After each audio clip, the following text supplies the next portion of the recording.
സുഹൃത്തുക്കളെ, ഒരിക്കൽ അസാധ്യമെന്ന് തോന്നിയ ഒരു കാര്യം ഹംഗറിയിൽ സംഭവിച്ചു. 2010 മുതൽ 16 വർഷക്കാലം അധികാരത്തിൽ തുടരുകയും ഭരണകൂടത്തെ സ്വന്തം നിയന്ത്രണത്തിലാക്കുകയും ചെയ്ത വിക്ടർ ഓർബൻ്റെ ഭരണത്തിന് ജനാധിപത്യ മാർഗത്തിലൂടെ അന്ത്യം കുറിക്കാനായി. അതിന് കാരണം ഹംഗറിയിലെ ചില പ്രതിപക്ഷ പാർട്ടികൾ സ്വന്തം പാർട്ടി താല്പര്യത്തെക്കാൾ രാജ്യത്തിൻ്റെ താല്പര്യത്തിന് മുൻഗണന നൽകിയതാണ്.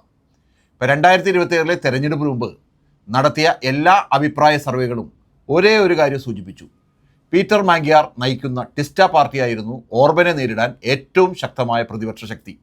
ഇത് മനസ്സിലാക്കിയ മറ്റ് പ്രതിപക്ഷ പാർട്ടികളും, പ്രത്യേകിച്ച് ഹംഗേറിയൻ സോഷ്യലിസ്റ്റ് പാർട്ടി, സ്വന്തം സ്ഥാനാർത്ഥികളെ പോലും മത്സരിപ്പിക്കാതെ ടിസ്റ്റ പാർട്ടിക്ക് പിന്തുണ പ്രഖ്യാപിച്ചു.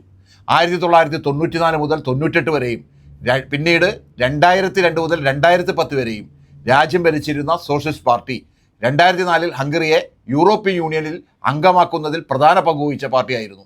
എന്നാൽ 2010 അധികാരം നഷ്ടപ്പെട്ട ശേഷം പാർട്ടിയുടെ ശക്തി കുറഞ്ഞു. എന്നിട്ടും 2026 അവർ പറഞ്ഞത് ഇതായിരുന്നു: നിയമപരമായ തട്ടിപ്പായി മാറിയ തെരഞ്ഞെടുപ്പ് സംവിധാനത്തെ തോൽപ്പിക്കാനുള്ള ഏക മാർഗം ഏറ്റവും ശക്തനായ പ്രതിപക്ഷ സ്ഥാനാർത്ഥിക്ക് പിന്നിൽ ഒന്നിക്കുകയാണ്. അതുകൊണ്ട് സോഷ്യലിസ്റ്റ് പാർട്ടി ഒരു സ്ഥാനാർത്ഥിയെ മത്സരിപ്പിച്ചില്ല.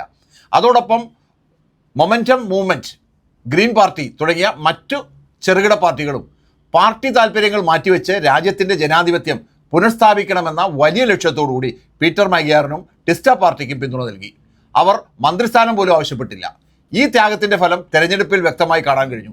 പ്രതിപക്ഷ വോട്ടുകൾ ഒന്നിച്ചപ്പോൾ പീറ്റർ മാഗ്യാർ വൻ വിജയം നേടി. ജീവിതകാലം മുഴുവൻ പ്രധാനമന്ത്രിയായി തുടരുമെന്ന് കരുതിയിരുന്ന ഓർബനെ പരാജയം സമ്മതിക്കേണ്ടി വന്നു. ഓർബൻ പ്രതിപക്ഷരഹിത ഹംഗറി സ്വപ്നം കണ്ടിരുന്നെങ്കിലും രാജ്യത്തെ പാർട്ടികൾ രാജ്യം പാർട്ടിയേക്കാൾ വലുതാണെന്ന് തെളിയിച്ചതോടെ ആ സ്വപ്നം തകർന്നു. അഴിമതിയും അധികാര ദുരുപയോഗവും സാമൂഹ്യ മാധ്യമങ്ങളിലൂടെ ജനങ്ങൾക്കിടയിൽ തുറന്ന് കാണിക്കപ്പെട്ടപ്പോൾ അദ്ദേഹത്തിൻ്റെ അനുകൂലികളിൽ പോലും നിരാശ പടർന്നു. ഇതെല്ലാം കണ്ടപ്പോൾ ഒരു ചോദ്യം ഉയരുന്നു: ഇന്ത്യയിലും ഇങ്ങനെ സംഭവിക്കുമോ? വിക്ടർ ഓർബനും നരേന്ദ്രമോദിയും തമ്മിൽ പല സാമ്യങ്ങളുണ്ട്. ഓർബൻ ഭരണഘടന മാറ്റാനും തെരഞ്ഞെടുപ്പ് കമ്മീഷനെയും കോടതികളെയും മാധ്യമങ്ങളെയും സ്വന്തം നിയന്ത്രണത്തിലാക്കാനും 2/3 ഭൂരിപക്ഷം ഉപയോഗിച്ചു. ഇന്ത്യയിലും അതുപോലൊരു ഭൂരിപക്ഷം നേടാൻ BJP ശ്രമിക്കുന്ന സാഹചര്യമാണ്. തെരഞ്ഞെടുപ്പ് കമ്മീഷൻ്റെ നിഷ്പക്ഷതയെക്കുറിച്ചും സുപ്രീം കോടതിയുടെ സ്വാതന്ത്ര്യത്തെക്കുറിച്ചും മാധ്യമങ്ങളുടെ മേൽ സമ്മർദ്ദത്തെക്കുറിച്ചും അന്വേഷണ ഏജൻസികളുടെ രാഷ്ട്രീയ ഉപയോഗത്തെക്കുറിച്ചും ആശങ്ക നിലനിൽക്കുകയാണ്. NTTB സ്ഥാപകരായ പ്രണോയ് റോയിയും രാധിക റോയിയും നേരിട്ട സമ്മർദ്ദവും ന്യൂസ് ക്ലിക്കിനെതിരായ നടപടികളും ഇതിനുദാഹരണമാണ്. അതുപോലെ ന്യൂനപക്ഷങ്ങളെ ലക്ഷ്യമാക്കി ഭയം സൃഷ്ടിക്കുന്ന രാഷ്ട്രീയവും മതവിഭജനവും ഹംഗറിയിലെയും ഇന്ത്യയിലെയും ഭരണരീതികളിൽ സാമ്യമുണ്ട്. ഭാവിയിൽ വലിയ ഭൂരിപക്ഷം ലഭിച്ചാൽ ഇന്ത്യയെ ഹിന്ദു രാഷ്ട്രമാക്കാനും ന്യൂനപക്ഷങ്ങളെ രണ്ടാം തരം പൗരന്മാരാക്കാനും ശ്രമം ഉണ്ടാകുമെന്ന ആശങ്കയുണ്ട്. അതുകൊണ്ട് ഇന്ത്യയിലെ പ്രതിപക്ഷ പാർട്ടികൾ സ്വന്തം ചെറിയ രാഷ്ട്രീയ താല്പര്യങ്ങൾ മാറ്റിവെച്ച് ഐക്യപ്പെടേണ്ട സമയമാണിത്. ഇന്ത്യ ഹംഗറിയെ പോലെയല്ല. ഇവിടെ നിരവധി സംസ്ഥാനങ്ങളും പ്രാദേശിക പാർട്ടികളുമുണ്ട്. അതിനാൽ ഹംഗറിയിലെ മാതൃക പൂർണ്ണമായും പകർത്താൻ കഴിയില്ല.